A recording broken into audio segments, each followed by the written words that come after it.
जीवन की राह में आगे बढ़ते समय कई बार हम ऐसे चौराहे पर खड़े होते हैं जहां से यह तय कर पाना काफी मुश्किल हो जाता है कि आखिर अब आगे किस रास्ते का चुनाव किया जाए। स्पेशली हमारे जीवन में 10वीं के बाद और 12वीं के बाद यह प्रक्रियाएं देखने को मिलती हैं। आफ्टर 10th हमको यह लगता है कि हम किस विषय का चुनाव करें, किस विषय के साथ अपने भविष्य का जुड़ाव महसूस करें। और ठीक वही सिचुएशन आती है 12th एग्जामिनेशन के बाद कि आखिर किस फील्ड में हम अपना कैरियर बनाएं। कई सारे विद्यार्थी नीट और जेई जैसे एग्जाम के माध्यम से प्रयास करते हैं कि देश के ऐसे संस्थानों में प्रवेश लिया जाए जो शिक्षा के नज़रिए से बेहतर माने जाते हैं। कुछ विद्यार्थी कोशिश करते हैं कि लॉ यानी कि कानून की पढ़ाई की जाए और अपने भविष्य को वकालत और न्यायाधीश के माध्यम से स्वर्णिम बनाया जाए। और कुछ विद्यार्थी कोशिश करते हैं कि अपना स्टार्टअप शुरू किया जाए, प्राइवेटाइजेशन की तरफ जाया जाए, यानी मैं कहूँ तो निजी क्षेत्रों में जाने का भी प्रयास कई विद्यार्थी करने लग जाते हैं, क्योंकि वर्तमान समय ही ऐसा है। पर कुछ विद्यार्थी ऐसे भी होते हैं जिनके भीतर जुनून होता है सिविल सेवा में आने का, क्योंकि व्यक्ति एक है, व्यक्ति अनेक हैं तो प्रतिभाएं भी तो अनेक हैं। हर व्यक्ति के भीतर छिपी हुई अभी क्षमताएं भी अलग अलग हैं। तब क्यों ना ऐसे विद्यार्थियों के लिए भी एक वीडियो बनाई जाए जो विद्यार्थी मध्य प्रदेश लोक सेवा आयोग यानी एमपीपीएससी की तैयारी करके राज्य के सिविल सेवा अधिकारी बनने जाने वाले हैं। जय हिंद साथियों, स्वागत है आप सभी का एमपीपीएससी उत्कर्ष के इस विश्वसनीय ऑनलाइन प्लेटफॉर्म पर। मेरा नाम है विक्रमादित्य और इस वीडियो के माध्यम से हम उन विद्यार्थियों को संदेश देने की कोशिश कर रहे हैं जिन्होंने हाल ही में 12th एग्ज़ाम पास किया है और प्रयास कर रहे हैं कि वे एमपीपीएससी की तैयारी करें। तैयारी के दौरान आने वाली चुनौतियां कौन कौन सी होंगी, ऑनलाइन करें या ऑफलाइन करें, आने वाले 3 सालों में कौन कौन से चैलेंजेस हमारे सामने होंगे और उन चुनौतियों का सामना किस तरह से किया जाए, उत्कर्ष हमारा सहयोगी किस प्रकार से बन सकता है, ऐसे सारे सवालों के जवाब आपको यहाँ मिलने वाले हैं। और जो भी दर्शक इस वीडियो को देख रहे हैं, अगर आप 12th पास हैं तो आपके लिए तो यह वीडियो काफ़ी उपयोगी है ही। अगर आप अंडर ग्रेजुएटेड विद्यार्थी हैं यानी कि अभी ग्रेजुएशन आप कर रहे हैं तो भी यह वीडियो आपके लिए उपयोगी है। लेकिन ऐसे विद्यार्थी जो ग्रेजुएशन कर चुके हैं, एमपीपीएससी की तैयारी मजबूत हो चुकी है, अगर उनके पास ये वीडियो पहुंच चुका है तो आपकी नैतिक जिम्मेदारी बनती है कि इस वीडियो को आप उन बच्चों तक पहुंचा दीजिए जो 12वीं के बाद एमपीपीएससी की तैयारी करने के लिए आगे बढ़ रहे हैं, क्योंकि इस वीडियो में जबरन का कोई भी स्वप्नदर्शी बातें नहीं होंगी। जो यथार्थ में है, जो ग्राउंड रिपोर्ट है, उसी के आधार पर विद्यार्थियों को मार्गदर्शित करने की कोशिश की जाएगी ताकि विद्यार्थी अपने भविष्य के चुनाव में किसी प्रकार की गलती ना करे।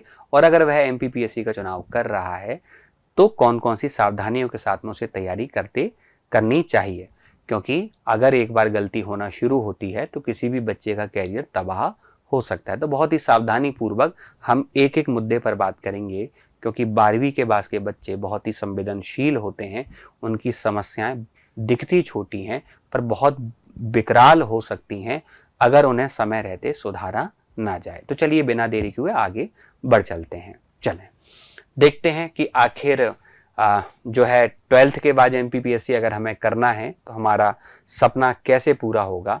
और मैं ये बता दूं कि यह वीडियो जो अभी मैंने आपको बताया ही है कि यह वीडियो उन विद्यार्थियों के लिए है जो 12वीं के बाद एमपीपीएससी की तैयारी की राह ताक रहे हैं, एमपीपीएससी की तैयारी का सोच रहे हैं, केवल इस बात के इंतज़ार में हैं कि कोई हमें बता दे कि यह मार्ग कहाँ तक जाएगा और मार्ग का अनुसरण कैसे करना है, रास्ते में कौन कौन सी सावधानियां हमको बरतनी है। तो इन सभी मुद्दों पर हम विचार करने जा रहे हैं। तो देखिए, सबसे पहले तो बात करें कि हम 12th के बाद जब विकल्पों की बात करते हैं, 12th के बाद जब हम ऑप्शन की बात करते हैं तो हमारे पास कई सारे विकल्प होते हैं। आपने देखा होगा कि कई सारे विद्यार्थी आफ्टर 12th ड्रॉप ले लेते हैं और वो अपनी तरफ से कोशिश करते हैं कि आईआईटी और नीट जैसी परीक्षाओं की तैयारी की जाए। आईआईटी और नीट जैसी जो परीक्षाएं हैं उन विद्यार्थियों के भविष्य को बेहतर बनाती हैं, इसमें कोई संदेह नहीं है। लेकिन हमने, जैसा कि मैंने वीडियो की शुरुआत में ही कहा कि हर व्यक्ति की अभिक्षमताएं अलग अलग हैं, हर व्यक्ति का एप्टीट्यूड अलग है, हर व्यक्ति के भीतर छिपी हुई प्रतिभाएं अलग हैं, तो क्षेत्र भी सबके अलग अलग ही होंगे। ऐसे विद्यार्थी जो नीट और जेईई जैसी परीक्षाओं की तैयारी कर रहे हैं, उनको भी हमारी तरफ से शुभकामनाएं। पर हमेशा हम कहते हैं कि आप अगर ऐसी भी परीक्षाओं की तैयारी कर रहे हैं तो भी साथ में ग्रेजुएशन करते रहिएगा। ईश्वर करे सबका सिलेक्शन हो, लेकिन प्रैक्टिकली सबका तो नहीं होता है। तो आप अगर ग्रेजुएशन कर लेंगे तो एक बैकअप आपके पास में तैयार हो जाएगा। लेकिन ऐसे विद्यार्थी जिन्होंने सोच ही लिया था 10वीं के साथ, कक्षा 9वीं में, 11th में, 12th में, किसी भी समय पर आपने सपना देखा, हो सकता है कि किसी अधिकारी से इंस्पिरेशन मिला हो सकता है किसी फिल्म आदि से इंस्पिरेशन मिला हो सकता है कि परिवार में कोई हमारा अग्रज यानी बड़ा भाई या बड़ी बहन सेलेक्ट हुआ, उससे हमें प्रेरणा मिली हो। तो उन प्रेरणाओं के आधार पर अगर आपने सिविल सेवा में आने का सपना देखा है, और वो भी राज्य में सिविल सेवा अधिकारी के पद को प्राप्त करने का, तो ये भी एक बेहतर विकल्प हो सकता है। सबके अपने अपने दृष्टिकोण होते हैं। मेरी दृष्टिकोण से 12th के बाद एमपीपीएससी का विकल्प, मेरे दृष्टिकोण से 12th के बाद एमपीपीएससी का विकल्प ही क्यों बेहतर हो सकता है, ये मैं आपको बता देता हूँ। देखिए, सबसे पहली बात तो यह है कि जीवन सिर्फ वह नहीं है जो आज हम जी रहे हैं, जीवन वह भी है जिसे आने वाले समय में हमें जीना है। कई बार युवावस्था में हर युवा अपने अपने नज़रिए से यह सोच लेता है कि मेरे भीतर शक्ति है और मैं कुछ भी प्राप्त कर सकता हूँ। निसंदेह ईश्वर हर युवा को इतनी शक्ति देता है कि वो जो चाहे उसे प्राप्त कर सकता है। ठीक है भाई, अच्छी बात है आपके भीतर ऊर्जा है, पर जब हमारे पास ऊर्जा है, हमारे पास विचार है, हमारे पास मौका है, हमारे पास उम्र है, तो उस दौरान हमें अपने भविष्य को लेकर भी बेहतर योजनाएं बना लेनी चाहिए। आप जरा सोचिए, कोई विद्यार्थी जो सामान्य ग्रेजुएशन कर रहा है, कोई विद्यार्थी मतलब 12th के बाद जो सामान्य ग्रेजुएशन कर रहा है, BA, BSc, BCom, BE, BTech, ये सब सामान्य ग्रेजुएशन ही माने जाते हैं। फिर हमने देखा कि उसके बाद क्या, फिर उसके बाद उसके पास प्लानिंग नहीं होती है, फिर वो ग्रेजुएशन के बाद दर दर नौकरियों के लिए भटकता है। और आप जानते हैं कि वर्तमान की जो स्थिति है वो कितनी ज़्यादा चुनौतीपूर्ण हो चुकी है। फिर ग्रेजुएशन के बाद उसको होश आता है कि अब उसे एक स्थायी नौकरी की ज़रूरत है, पर 3 साल कॉलेज में बिना पढ़े गंवाने वाली जनरेशन, क्योंकि आप जानते हैं कॉलेजेस में कितनी पढ़ाई होती है, ये आप और हम बहुत बेहतर तरीके से जानते हैं। भारत की यह शिक्षा व्यवस्था से परिचित हर युवा है। तो 3 साल कॉलेज में बिना पढ़े गंवाने वाला युवा अचानक सोचता है कि अब उसकी उम्र 21 और 22 हो गई है, अब क्यों ना सिविल सेवा जैसी परीक्षाओं की तैयारी की जाए। और उस समय जो व्यक्ति 3 साल पढ़ा ही नहीं है, अरे भाई बच्चे तो वे होते हैं जो 2 माह की छुट्टियों में भी, 1 माह की छुट्टी में भी, 15 दिन की छुट्टी में भी अपने पढ़े हुए को भूल जाते हैं। अगर कोई विद्यार्थी 3 साल तक कॉलेज में सिर्फ एडमिशन लिया और ग्रेजुएशन के नाम पर सिर्फ और सिर्फ मस्ती करता रहा, तो वह विद्यार्थी कैसे एमपीपीएससी की तरफ से अचानक से मूव कर सकता है। हाँ, ऐसा हो सकता है कि आप किसी ऐसे एमिनेंट इंस्टीट्यूट से पढ़े हों जहां वास्तव में ग्रेजुएशन में आपको पढ़ाया गया हो, और उसके बाद आप अगर सिविल सेवा के क्षेत्र में आते हैं तो निसंदेह आप पहले और दूसरे अटेम्प्ट में झंडे गाड़ देते हैं।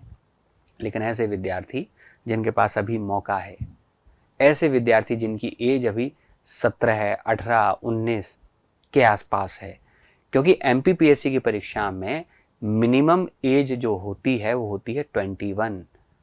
और याद रखिएगा, 21 होने की जो निर्धारित एज है वो तैयारी करने की एज नहीं है, वो एज है एग्ज़ाम देने की। तो ज़रा सोचिए, एमपीपीएससी जैसे एग्ज़ाम की आप तैयारी पहले से कर रहे हैं, और उसी दौरान, तैयारी के दौरान ही आपकी उम्र 21 वर्ष होती है और 8 अटेम्प्ट देते हैं। आप जो भी अटेम्प्ट देते हैं, अगर वो आपका पहला अटेम्प्ट है तो आपकी तैयारी का प्रभाव इतना होगा कि आपके चयन के आसार बढ़ जाएंगे। तो 12th के बाद एमपीपीएससी का विकल्प इसलिए बेहतर है, एक तो हमारे पास पर्याप्त टाइम होता है, और दूसरा जीवन में जो कुछ हम पाना चाहते हैं वो इस सेवा, इस नौकरी, इस जॉब के माध्यम से हम पा सकते हैं। तो मेरे नज़रिए से जीवन में स्थायित्व लाने के लिए, ठहराव लाने के लिए, जीवन को बेहतर बनाने के लिए, जीवन को संतुलित बनाने के लिए ट्वेल्थ एग्जामिनेशन के बाद एमपीपीएससी की तैयारी निसंदेह रूप से काफी बेहतर विकल्प है। इसके बाद में एक बड़ा प्रश्न हमारे सामने आता है कि 3 साल तक अगर हम एमपीपीएससी की तैयारी करते हैं तो क्या तो लाभ होगा और रास्ते में कौन कौन सी चुनौतियां हैं। तो लाभ सबको पता है भाई, मैंने 12th पास किया और 12th पास करने के बाद सपोज मैंने 2025 में 12th पास किया, मुझे पता है कि 2026, 2027 और 2028 में तो मेरा ग्रेजुएशन होने वाला है। मेरा अटेम्प्ट जाएगा 2029 के आसपास, मेरा अटेम्प्ट 2029 के आसपास जाएगा। तो क्यों ना मैं पहले से ही तैयारी करूं। अब ध्यान से सुनिएगा, क्यों ना मैं पहले से ही तैयारी करूं। अब देखिए, जब 3 साल आप तैयारी करने के लिए जाते हैं तो सबसे बड़ा लाभ ये होता है कि आप सिलेबस को बहुत अच्छे से कंप्लीट कर पाते हैं सिलेबस। मतलब एमपीपीएससी का सिलेबस, जिसमें आज के समय पर अगर हम देखें, जो अभी 2025 में प्रचलन में है, तो उसमें लगभग 50 इकाइयां हैं। शुरू के 4 पेपर हैं 10-10 इकाइयों के, और 5वें और 6ठे पेपर में जब आप पाठ्यक्रम देखेंगे तो आपको लगेगा कि 5 और 6 को मिलाकर 10 इकाइयां तो मान लेनी चाहिए। तो अप्रोक्स आपकी 50 इकाइयां हैं, और हर इकाई को पूरा होने में अपने आप में औसत टाइम 35 से 40 घंटे का, या 35-40 क्लास तो लगती ही लगती है। तो भाई लगभग आपको 1500 घंटे की क्लास चाहिए होती है। 1500 घंटे की क्लास आपको चाहिए, तब तो आपका सिलेबस पूरा होगा मुख्य परीक्षा का। जरा अनुमान लगाइएगा। अब कोई विद्यार्थी को 1500 घंटे की क्लास करनी है, वो भी पूरे 1 साल में, तो बड़ा मुश्किल हो जाता है। इसलिए आज के समय पर जो भी इंस्टीट्यूट, भाई जैसे मध्य प्रदेश में सबसे अच्छा जगह है इंदौर में श्रेष्ठ जगह मानी जाती है भंवर कुआं, और भंवर कुआं पर जितने भी संस्थान हैं उनमें से चुनिंदा ही, बमुश्किल जो मेरी मेमोरी में, वो बमुश्किल 2 से 3, तो ये मान के चलिएगा बहुत कम ऐसे इंस्टीट्यूट होते हैं जो सिलेबस पूरा करा पाते हैं। और सिलेबस पूरा कराते कराते हम लोग जानते हैं 15 महीने कब गुजर जाते हैं पता ही नहीं चलता। मतलब 1.5 साल के आसपास का समय सिलेबस कराने में लग ही जाता है। तो अगर कोई विद्यार्थी आफ्टर 12th तैयारी करने के लिए आता है तो उसको सबसे बड़ा लाभ ये मिलेगा कि उसे सिलेबस को पढ़ने का बहुत अच्छा मौका और बहुत अच्छा समय मिल जाएगा। ये तो बात हो गई लाभ की। चुनौतियां क्या हैं? सबसे बड़ी चुनौती होती है निरंतर पढ़ना। 12th तक बच्चा अपने माता पिता की निगरानी में रहता है तो अच्छे से पढ़ लिख लेता है, पर 12th के बाद जैसे ही बच्चा थोड़ा सा बड़ा होता है तो उसे लगता है कि वह अपनी मर्जी का मालिक है, पढ़ेगा तो ठीक और नहीं पढ़ेगा तो ठीक। परिणाम स्वरूप विद्यार्थी कुछ माह तक तो अच्छा पढ़ता है और उसके बाद फिर उसकी ऊर्जा धीरे धीरे कम हो जाती है। तो मैं तो यही कहूँगा कि एमपीपीएससी उन विद्यार्थियों के लिए है जिनके भीतर निरंतरता है। जिनके भीतर निरंतरता नहीं है, आपका अपने ऊपर यह विश्वास नहीं है कि आप निरंतर पढ़ नहीं पाएंगे, या निरंतर पढ़ने को लेकर आपके मन में संदेह की स्थिति है, तो एमपीपीएससी आपके लिए नहीं है। अगर आपके भीतर निरंतरता नहीं है, आपके भीतर वो जज्बा नहीं है कि आप 3 साल तक लगातार नहीं पढ़ पाएंगे, तो वीडियो का आप कृपया आगे ना देखें। ये वीडियो केवल वही देखें जो वास्तव में एमपीपीएससी के सीरियस एस्पिरेंट बनने वाले हैं। तो मैंने कहा लाभ तो आपको मैंने बताया। चुनौतियां, सबसे बड़ी चीज क्या है? सबसे बड़ी चुनौती निरंतर ना पढ़ पाना एक बड़ी चुनौती हो जाती है। दूसरी बड़ी चुनौती आती भटकाव। जब भी हम 3 साल के लिए किसी इंस्टीट्यूट में प्रवेश लेते हैं तो काफी तौल मोल कर प्रवेश लेना चाहिए, लेकिन जिस दिन हम प्रवेश ले लेते हैं उसके बाद अपने गुरुजनों यानी अपने टीचर्स और अपने इंस्टीट्यूट पर विश्वास करना चाहिए।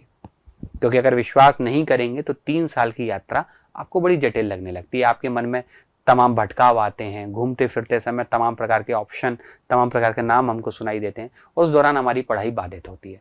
तो 12th एग्जामिनेशन के बाद अगर आप तैयारी करेंगे तो लाभ है आपके पास में पर्याप्त समय, और चुनौती है आपके सामने निरंतर पढ़ने की चुनौती। अगर निरंतर पढ़ पाते हैं तो बहुत अच्छा, अगर ऐसा नहीं कर पाते हैं तो फिर बड़ी मुश्किलें होती हैं।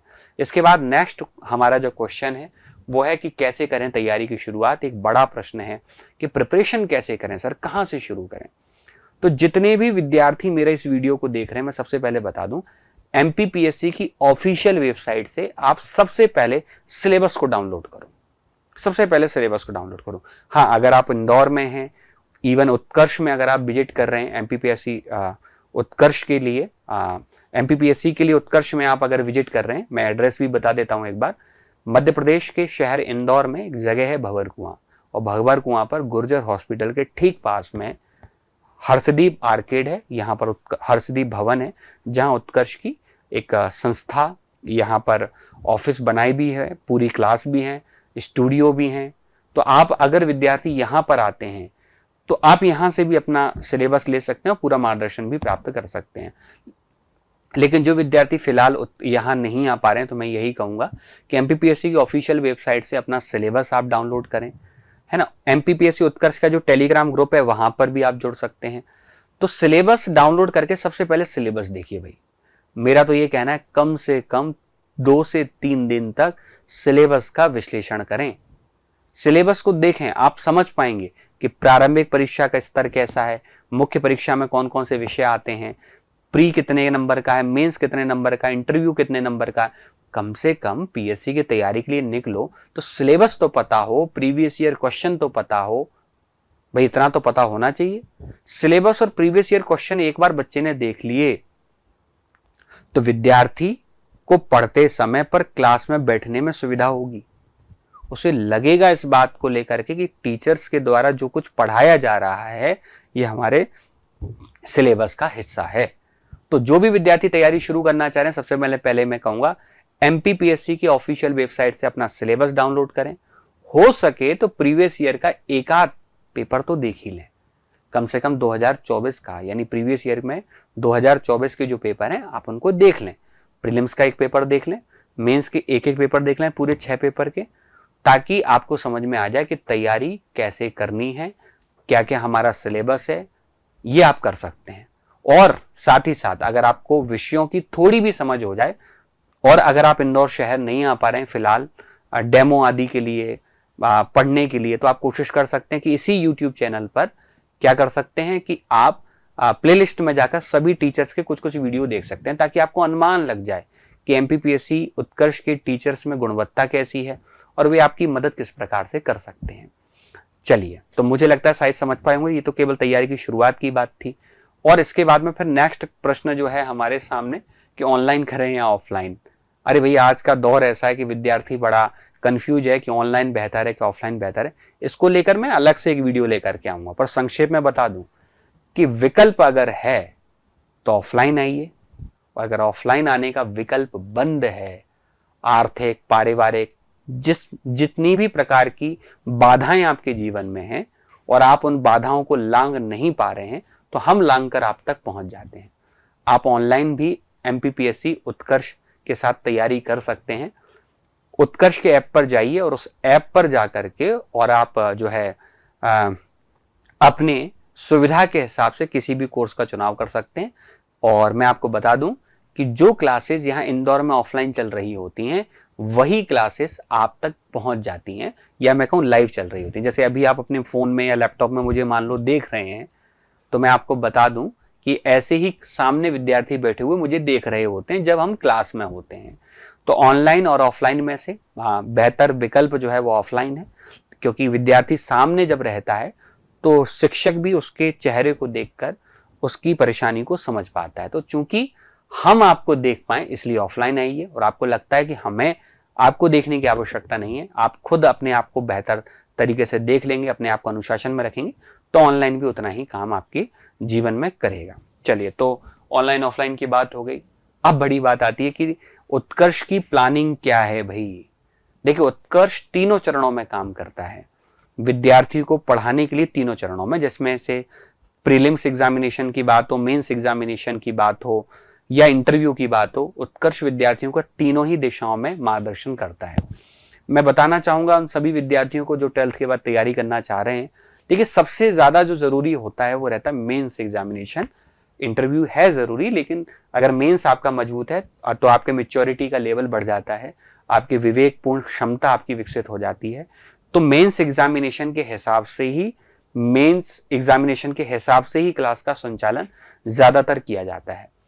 जो विद्यार्थी 12th के बाद एमपीपीएससी की तैयारी कर रहे हैं, उत्कर्ष के साथ जुड़ेंगे, तो वह शुरुआती 2 सालों में, बल्कि मैं तो ये कहूंगा लगभग 2.5 साल तक वे विद्यार्थी मेंस की तैयारी बहुत अच्छे से कर लेंगे, क्योंकि मेंस की तैयारी के दौरान ही आपका व्यक्तित्व विकास भी हो जाता है। कई बार क्लास में एक्सटेम्पर टीचर्स के द्वारा सुनना, मंच पर आने के लिए बोलना, फिर समय समय पर जो हिस्टोरिकल प्लेस हैं उनकी विजिट करवाना, बच्चे को बोलने का मौका मिलना, पूछने का मौका मिलना, तो ओवरऑल पर्सनैलिटी डेवलप हो जाती है।